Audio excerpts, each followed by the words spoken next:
ባትሪንግ ያያዛችሁ ሽቦ ስታያዙ ከባትሪንግ ውስጥ የሚወጣው ከሶርሱ ውስጥ የሚወጣው ከዚህ በፊት ቮልቴጅ እያልን ነበር ያለፈው። ሶርሱ ሰፕላይ የሚያደርገው ቮልቴጅ እያንዳንዱ ሬዚስተር ውስጥ ካለው ቮልቴጅ ጋር እኩል ነው። The voltage supplied by the source is called electromotive force or E ትባላለች።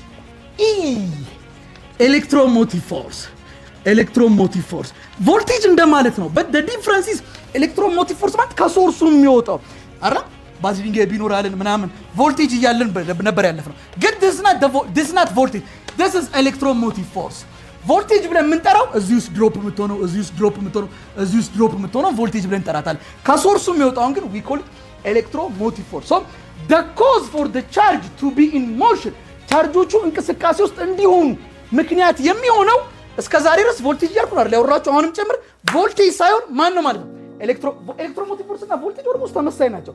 ኤሌክትሮሞቲቭ ፎርስ ግን ከሶርሱ የሚወጣው ነው። ተግባባናል? ከሶርስ ውስጥ የሚወጣው ነው። ልክ ቻርጆቹ እንቅስቃሴ እንዲጀምሩ ምክንያት ነው። ከጀመሩ በኋላ ደግሞ እየገፋ የሚወስድ ሲቀንስ እዚህ የቀረው ሲገፋ ሲቀንስ የቀረው ሲገፋ ቮልቴጅ ብለን እንጠራቸዋለን።